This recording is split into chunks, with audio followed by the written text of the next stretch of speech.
Saône-et-Loire, du Creusot à Droiturier. Du Creusot à la Tanière, samedi 22 septembre.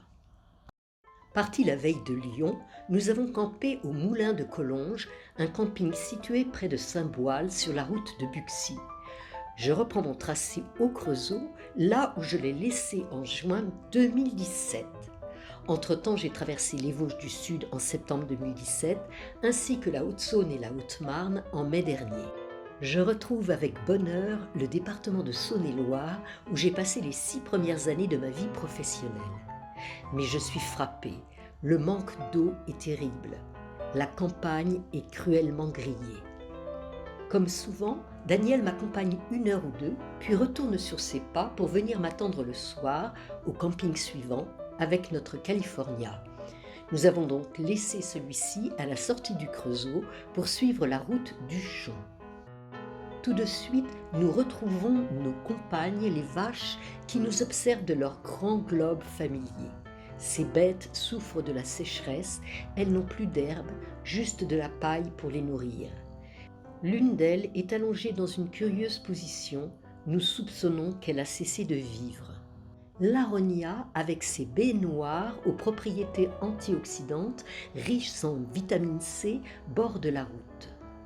Et voici l'églantier, cet arbuste sauvage dont les fleurs roses pâles sont si jolies au printemps et qui donne en cette saison les célèbres baies rouges fournissant le poil à gratter de notre enfance, faux fruits au doux nom de cynorrhodon que les plus patients d'entre nous transforment en confiture.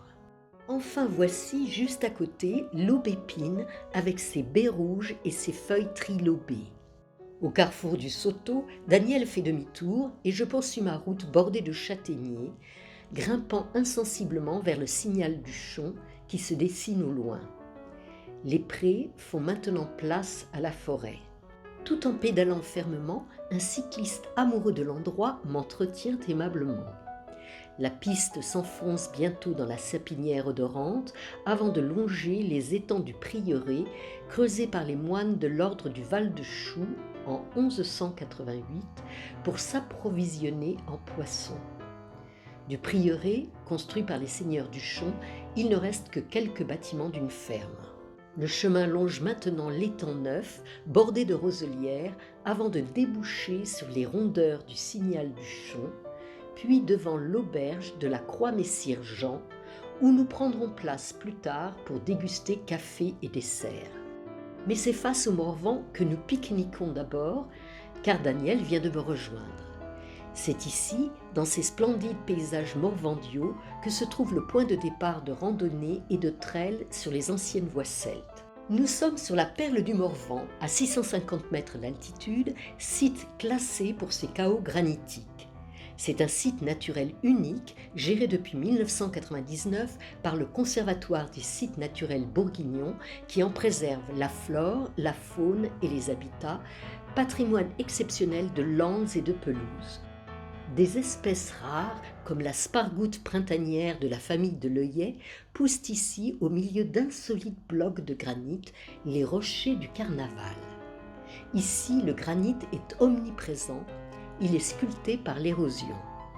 Devant nous s'étend le paysage du Morvan autunois, autrefois agricole, mais devenu sylvicole avec la déprise. La forêt a progressivement gagné du terrain. En contrebas, ce paysage de haies basses et mailles larges, avec prairies, forêts et résineux en timbre-poste, c'est la vallée de l'Arroux. Je poursuis ma lecture. Les bouchures, c'est-à-dire les haies, dont certaines remontent au Moyen-Âge, entretiennent des microclimats et hébergent une faune et une flore diversifiées. La trame des bouchures structure le paysage. Sur le massif granitique, les eaux d'infiltration sont responsables de l'arénisation. Les eaux de ruissellement ont déblayé ensuite les arènes. Je lis sur les panneaux que le bouleau est une des premières espèces à coloniser un sol après un abandon de culture.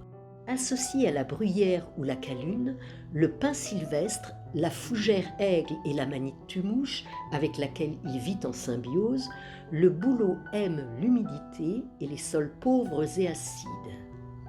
Le sentier dévale maintenant le flanc sud du Signal du Chon, à travers une forêt de feuillus, au sortir de laquelle je retrouve les prés jaunis par la sécheresse. Peu avant la tanière, j'ai la surprise de découvrir une œuvre intitulée Courant de chêne de l'artiste écossais Wim Mentor, compositeur, saxophoniste, spécialisé dans la création de structures sonores utilisant les éléments naturels, eau, vent ou l'inspiration des passants pour leur prêter vie.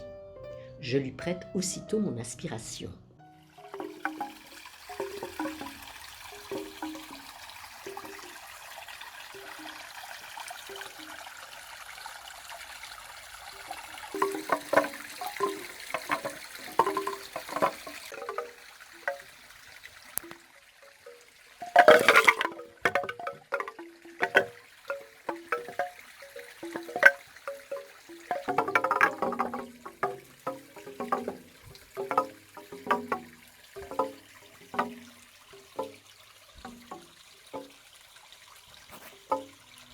Je traverse maintenant le village de la Tanière, bien désert à cette heure-ci.